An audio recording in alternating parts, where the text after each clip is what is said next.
Oil పోసుకొని ఆ తర్వాత ఆవాలు వేసుకోవాలి అండి. ముల్లంగి ఆకులు నూనెలో వేసుకోవాలి.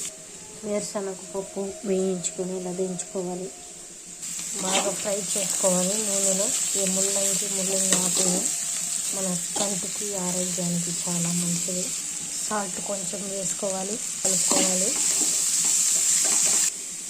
రోట్లో వేసుకుని శనగపప్పును బాగా దంచుకోవాలి.